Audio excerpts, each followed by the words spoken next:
prática que era comum ao Exército Brasileiro, sobretudo na Revolução Federalista, uma Revolução Federalista que vai de 1893, se eu não me engano, até 1895, um pouco antes da guerra, e que eles tinham a prática de degolar os prisioneiros, né? Ou seja, não podia ficar prisioneiros.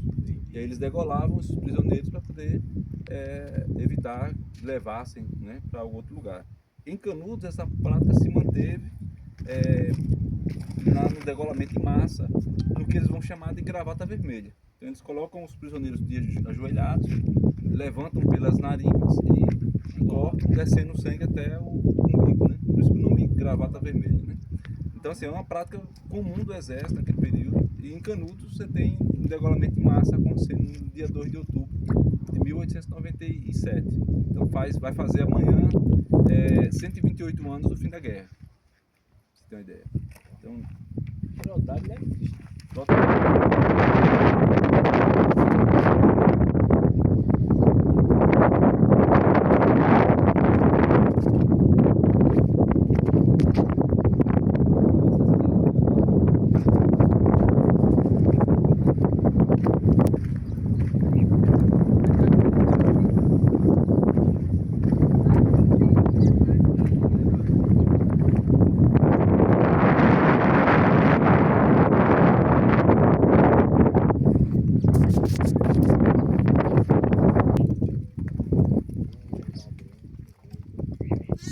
Filhotinho de cabra.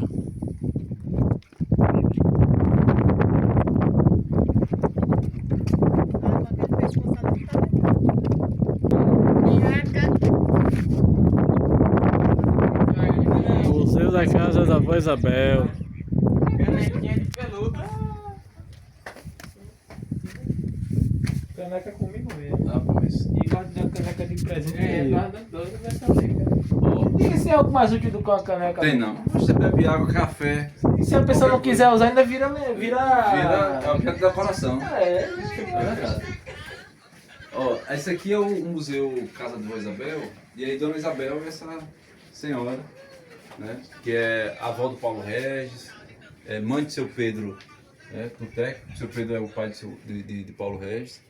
Dona Isabel, ela vivia na segunda Canudos, ali nas margens do rio. E aí, por conta da construção das coisas, ela basicamente veio subindo alto para poder fugir da inundação, né? E aí ela construiu a casa dela aqui. Os filhos, né, nasceram basicamente entre a segunda Canudos e esse alto, que a gente chama de Fazenda Alto do Mar. E nós temos aqui uma série de objetos, de peças, que constituem essa memória de Dona Isabel, mas também do que foi a guerra também, né? Então você tem aqui botões de fardamentos militares, inteiros, munições, braceletes. Você tem aqui folheiros de pedra perfurados por bala, jatos de granada, né? Aqui. Isso. Aí são esferas da bala de canhão maior, né? Você tem aqui esse jato de granada, tem algumas esferas dentro. Essas esferas maiores ficavam dentro da munição maior. Isso aí a gente chama de baioneta. Essa baioneta, aqui o museu aqui que você. Essa baioneta aqui, né, tem um furo aqui. Essa baioneta ela pega geralmente na ponta do fuzil. E aí, se para saber se a pessoa conferir se está morta ou não, eles enfiavam essa baioneta na pessoa. Você poderia retirar, usar como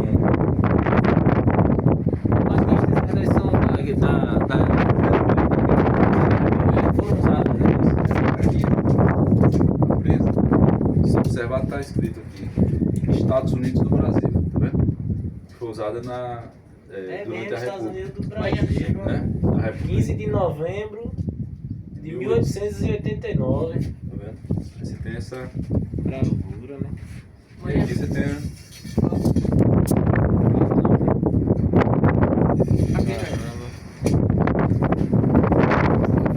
Aqui é os projetos do canhão, né, Batista? Isso, esses aí são. Ao redor do mesmo? O pessoal sabe bala de canhão, então, mas são granadas que eram lançadas pelos os clubes, né? Os canhões menores. Né? São munições que eram lançadas pelos clubes. Esse aqui são estilhaços daquelas munições maiores, que são do matadeiro, da P2. Ah, da arma que apelidaram, né? De matadeiro, aquela maior que está em Monte Santo hoje. Olha aí, pra quem gosta ainda de passar, antigamente o ferro era assim, ó. Olha aí os modelos dos ferros de passar. Sem sorrir, rapaz. É aquele animal.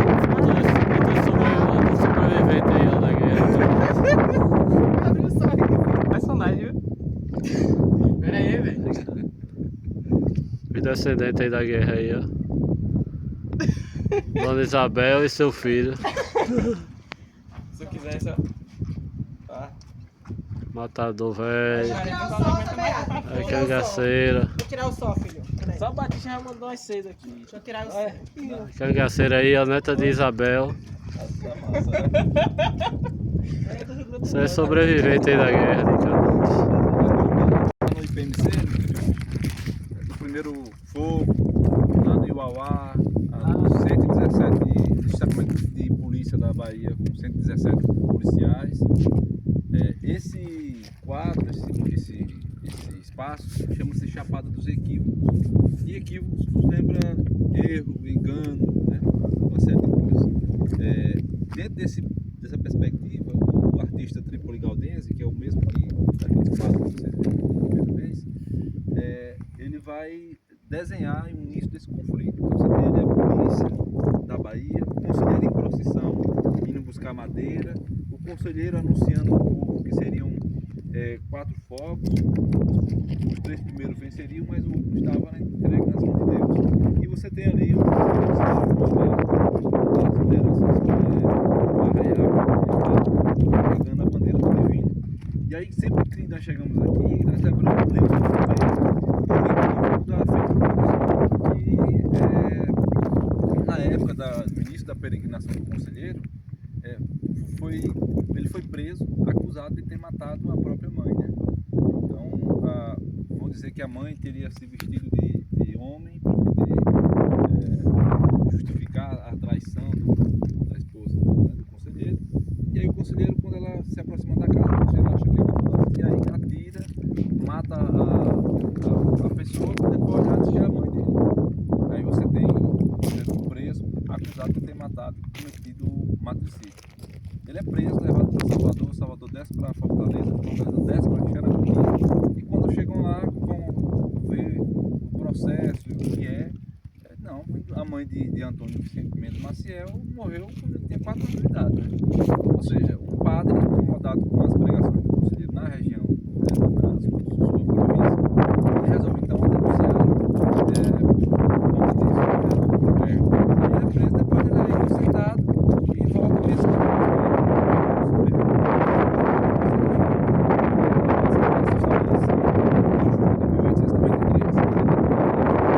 Nasceu em Xeramobim, no Ceará. É por isso que ele foi levado para Xeramobim para ser julgado onde o crime teria sido ocorreu. E nesse espaço, além dos painéis, nós temos ao fundo dos painéis a Serra do Angico, que é a serra que basicamente dá passagem aos militares, tanto na terceira como na quarta expedição. E nós temos ali à direita aquela pequena serra que é a Serra do Cambalho. A segunda expedição, a primeira foi no Mauá, a outra, a segunda expedição, ela se dá justamente ali.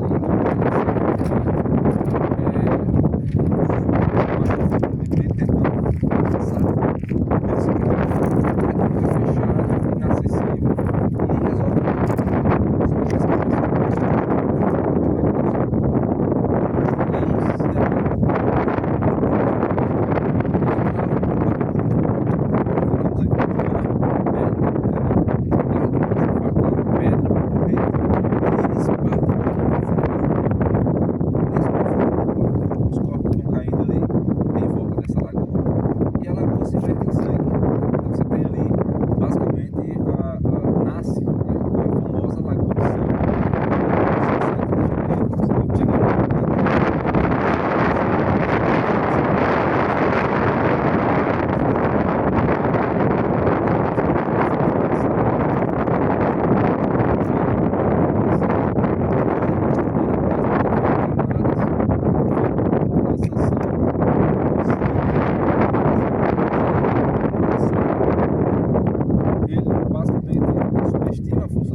quiserem fazer uma foto, é Claude Santos.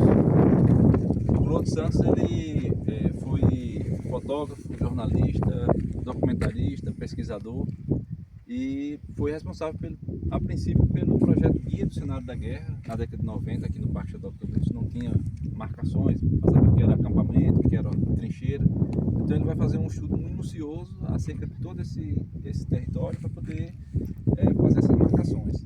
Em 2012 já tinha um projeto que era das intervenções. Essas intervenções artísticas, vocês estão vendo aí os painéis de vidro, foram instalados no momento de 2012 a partir de uma emenda parlamentar da Mata, né? O Claude eu conheci ele em 2005. A primeira vez que ele veio em Canudos foi em 1964 com o pai dele, Alfredo Vila Flor Santos, que era fotógrafo, veio para Canudos, foi o pai de Claude que fotografou meu tio bisavô, irmão de minha bisavó, em cima dos alicerces da Igreja Nova, olhando para uma segunda Canudos. E aí eu conheci o Claude em 2005, nos tornamos amigos, trabalhei com ele em vários projetos assim, em Canudos, mas infelizmente ele faleceu em 2016, né? Mas deixou um grande legado. O filho dele, Pedro Cavalcante, basicamente deu segmento um pouco ao projeto do pai, que era o projeto Canudos Trilhas do Conhecimento, ao qual eu trabalhei junto tanto com o Pedro como com o Claude. E agora o acervo de Claude Santos, todo o trabalho dele artístico, fotográfico, arquivístico, está sendo tratado hoje pelo CEMURB, Centro de Memória Urbana, lá na Unifesp, em São Paulo, né? Então, assim, o Claude foi uma pessoa que me ajudou muito a entender um pouco o cenário da guerra. Às vezes eu estava em algum lugar aqui lendo o livro Sertões, lendo em algum ponto desses aí, meu velho, o que aconteceu aqui no Arrojado? Ele dizia, Batistão, aí foi a passagem da segunda coluna da quarta expedição, veja aí na página tal. Aí eu fui entendendo um pouco mais esse cenário a partir dele. Então esse foi um cara que me ajudou bastante nessa entender. É minha. Ele botou sobrenome lá. Na prova. Aí o que acontece? Aí pra vocês terem uma ideia, esse espaço aqui é o centro, o epicentro do que acontece no início da quarta expedição. Por quê? Os militares saem do vale, um acampamento em qual eles são emboscados, tentam subir o alto da favela, que está logo ali onde está aquela cruz. Só que eles se deparam com várias trincheiras conselheiristas ali. E aí eles são impedidos de avançar. Essa primeira coluna. A segunda recebe um recado do general Arthur Oscar dizendo o seguinte: venham nos socorrer, porque estamos quase sendo vencidos pelos bárbaros. Então, essa segunda coluna sobe o alto da favela e toma esse ponto dos conselheiristas no dia 28 de junho de 1897. Daí essa área toda começa a ser ocupada por militares e eles começam a montar a sua artilharia ali. Como eles precisavam montar hospitais na retaguarda, eles montam os dois hospitais, o hospital da primeira coluna aqui embaixo e o hospital da segunda coluna lá em cima. E aí eles montam um acampamento militar aqui logo lá para poder também proteger os hospitais de qualquer investida conselheirista, né? Porque se morre, por exemplo, um médico e um oficial fica ferido, aí pronto, a expedição já foi. Então eles tinham essa preocupação, montam na retaguarda, tanto que o hospital da segunda coluna ele fica ativo até outubro, porque eles mantêm esse hospital, inclusive os ferimentos do general Cláudio Savagé, que era o comandante da segunda coluna da quarta expedição, é tratado lá naquele hospital da segunda coluna. Aí, como se tem fotografia apenas do hospital da segunda coluna, a fotografia foi instalada justamente no lugar onde foi o hospital. Então vamos subir ali e ver o hospital.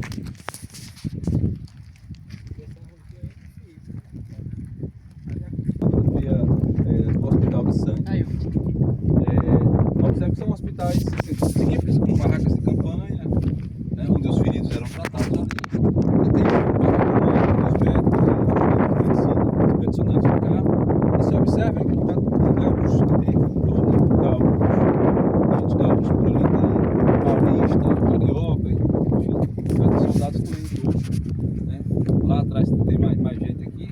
E observe que é uma fotografia que mostra um cenário desertificado, seco, porque estávamos num período de estiagem.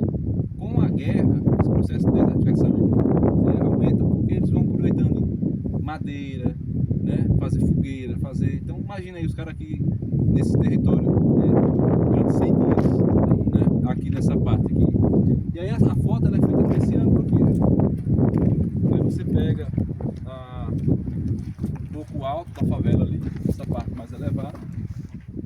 morrinho aqui é essa parte aqui da esquerda. Então, de lá.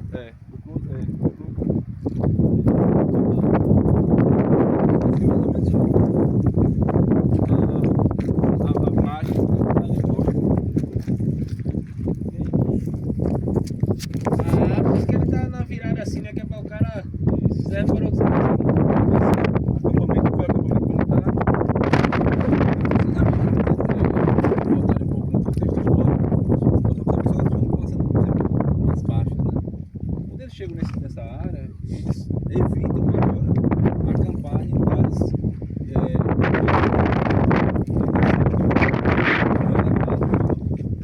esse é o espaço que eles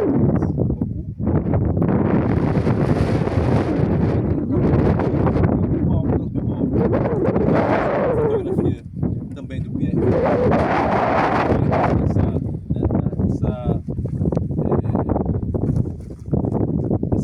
Esse resgate, vamos dizer assim, da memória a partir da fotografia do Pierre.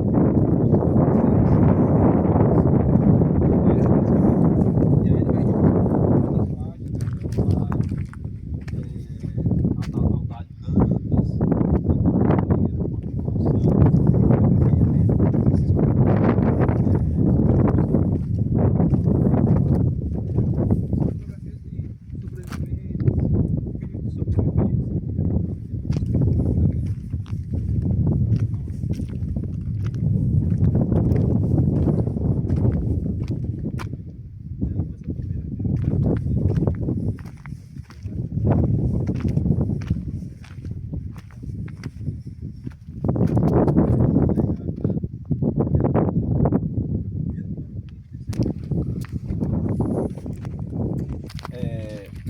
se entrincheiraram, mas também é um lugar onde os soldados ocuparam e montaram artilharia. O nome desse espaço é Alto da Favela por conta da planta chamada favela, né? Faveleira, que é uma planta que lembra um pouco a ortiga, mas ela não coça, ela queima. Então, ela tem espinho na folha, então a mão que toca nesse espinho, você não sente coceira, você sente uma ardência como se tivesse tocado uma panela quente. Ela queima por dentro.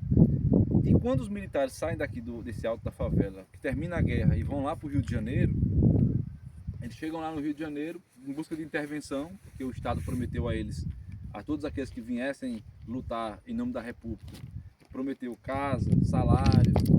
E quando esses militares voltam para lá, não recebem nada disso. Eles são desassistidos pelo Estado. Aí eles olham para um lugar e tinha um morro ali. Aí começa a subir esse morro, construir as casas de tábua de todo jeito, e apelidam o morro de Morro da Favela em alusão a esse espaço em que eles são entrincheirados. Daí nasce a primeira favela da América Latina, que é o Morro da Providência, né? Hoje as pessoas conhecem mais Morro da Providência do que Morro da Favela. Mas o Morro da Favela foi um morro, uma comunidade, basicamente, vamos dizer assim, periférica, fundada pelos militares que saíram daqui da guerra contra a Então, Colônia. é efeito borboleta, pô. Tipo as favelas que a gente tem hoje, tudo é disso aqui. Nasceu Tipo assim, por a favelização, né? Que A fala. favelização nasce. Isso aí, velho. Algo que a gente sofre hoje nas cidades grandes foi algo que se originou aqui. Um monte de garrancho lá em torno ali, na água. Tem ali a água, né? Depois aquele monte de garrancho, parecendo uma ilhazinha no meio. Sim. Pronto. Daquela ilha ali pra cá, você tem a Canudos, as duas Canudos sepultadas ali naquela área ali. Tanto a primeira como a segunda. Então aquela área que vocês estão vendo ali é essa daqui, ó. Essa aqui. Então lá é a primeira. É a primeira e a segunda. Lá. Porque a primeira ela foi construída aqui, né? Já existia muito antes do Conselheiro chegar, mas aí você tem uma ampliação a partir da sua chegada e ele vai rebatizar o lugar de Belo Monte. E aí no início do século XX os sobreviventes vêm para as ruínas e começam a construir suas casas aqui. Aí nasce uma terceira igreja aqui no centrozinho, que é a igreja quando o nível da água baixa, você consegue ver as ruínas, os arcos. É dessa igreja que está construída aqui. Então aqui você tem o Rio Vaza Barris. Nós estamos aqui no Alto da Favela, aquele acampamento militar que nós visitamos, as fotografias no Alto das Memórias, os hospitais de sangue. Essa aqui, essa estradazinha que vocês estão vendo ali, que é a Estrada Sagrada do Massacará, tá vendo? Aquela estradazinha ali. E que levava até o centro do Arraial. Daí você tem os cercos que são feitos pelos militares durante a quarta expedição. Eles tomam aqui o alto da favela no dia 28 de junho. No dia 7 de setembro eles tomam aqui a Fazenda Velha, a trincheira conselheirista na Fazenda Velha, mais embaixo. Depois, 23 de setembro, eles fecham o cerco que dava entrada e saída ao Arraial. No dia 25 eles fecham aqui o cerco na Praça das Duas Igrejas. E depois o último cerco, que vai do dia 1º ao dia 5 de outubro, onde o Euclides da Cunha vai narrar dizendo que eram 4 apenas os defensores do Arraial, né? 2 homens feitos, um velho e uma criança, na frente dos quais rugiam raivosamente 5.000 soldados. Então esse é a principal locação onde os militares montam aqui a contra o Arraial, destruindo assim as torres da igreja. Foi aqui? É aqui. A Winkler 32 ela é montada aqui.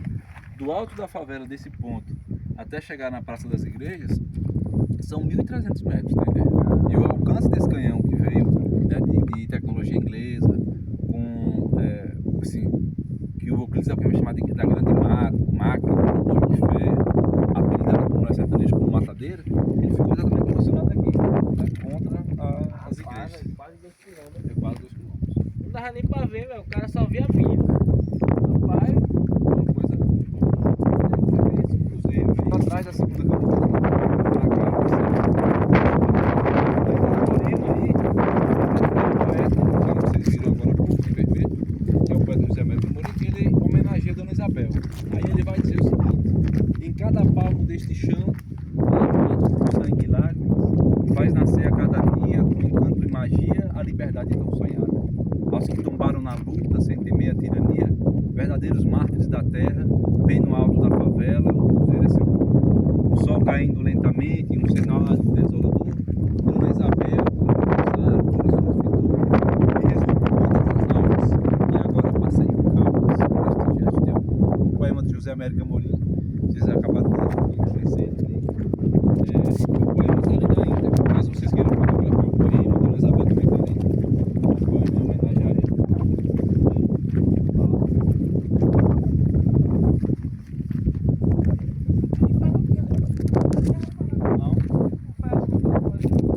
Rapaz, aquele foi ali. Foi que ela colocaram para botar uma antena da internet. Quando o pessoal vai fazer isso aqui,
um texto do Manuel Benício, que ele vai falar justamente desse foi o sofrimento dessas mulheres com relação aos soldados. Né?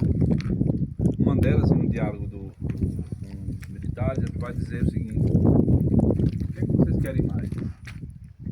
A nós, mulheres? Vocês invadiram nossas casas, quebraram nossos potes, roubaram nossa farinha, nossa carne. O que vocês querem mais? O conselheiro?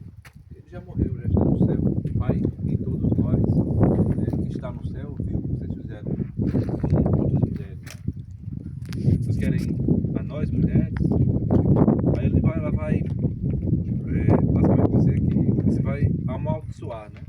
Ele diz que vocês querem me calar, cala, como fizeram as outras minhas irmãs, para que eu não, da minha voz não fale das que vocês quiserem.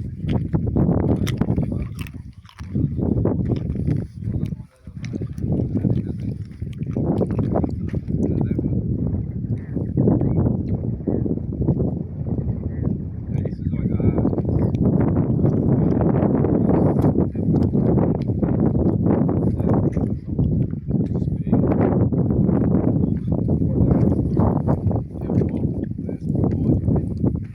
Outros com olhares meio esperançados, amedrontados, né?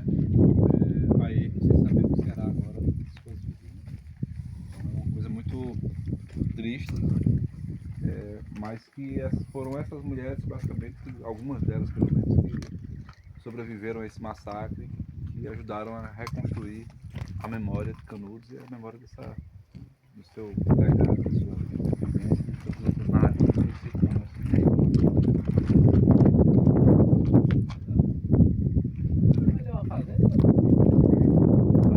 é uma das maiores também. Né? Pegou? Pegou. Não. Era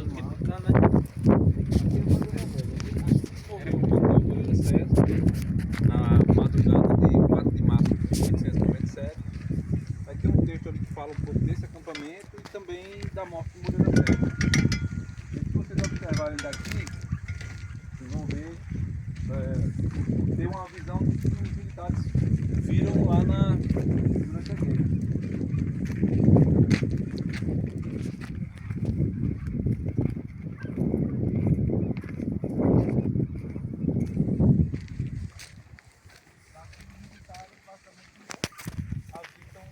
O arraial, todinho. É mesmo. Aqui você vê todo o arraial. À direita, mais à frente, estava o cemitério velho. E basicamente paralelo a essa placa azul mais à frente estava a igreja velha. E aí atrás desse morro a igreja nova. Então você tem ali a Canudos em volta e o rio Vaza-Barris passando. Eles tinham uma visão Aqui, completa, né? completa. Monta uma artilharia aqui nesse ponto, desce, monta uma artilharia ali naquele outro ponto, e vou montando a artilharia em todas as dimensões que eles vão achando. E aqui nesse espaço tem vestígios de equipamentos militares, né? Porque aqui, como os militares usavam muito porcelana, faianças, então até hoje você encontra aqui, ó, enterrada, quando a chuva bate, você vai vendo esses faianças, porcelanas, e também enterrado ao solo, entranhada, carregadeiras, munição. O que acontece? Com a chuva o solo vai sedimentando e vai cobrindo as outras coisas. A chuva vão chegando, outras chuvas, e aí vai cavando também. Tem muita coisa que tá escondida, Tá, né? muita coisa que tá escondida aí. Eu acho que é muito bacana.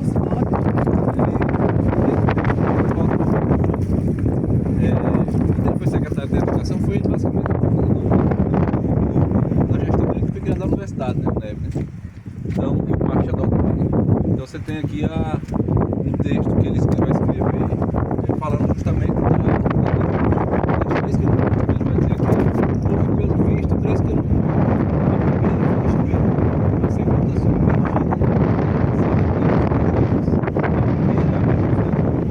o arraial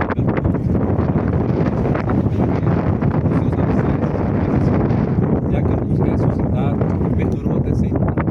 A primeira foi consumida pelo fogo, a segunda sepultada pela água. Tentou-se com a represa que a destruição dos concentradores, lançados sobre as águas, a chaga se fechasse para sempre, Canudos não passasse, o frio resiste da história. Temos atualmente a terceira Canudos, sede do município do mesmo nome, que emergiu nas margens do lago tranquilo do Copacabana. Mudou com mais força, mais energia, mais gente e mais esperança. Pois Canudos tudo atrai, polariza e moderniza. Canudos centraliza os sertões, por isso somos atraídos pelo real conselheiro.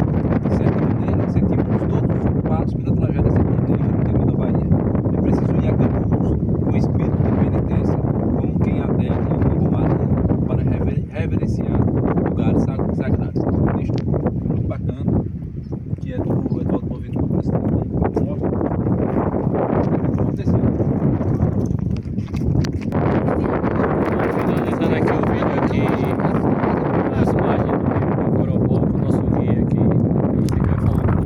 trabalho que ele faz aí, desenvolve aí um pouco dele aí. Bom pessoal, foi um prazer recebê-los aqui em Canudos. Nós estamos aqui às margens do rio Vaza Barris, diante do açude do Cocorobó. Eu sou João Batista, historiador canudense, descendente de conselheirista e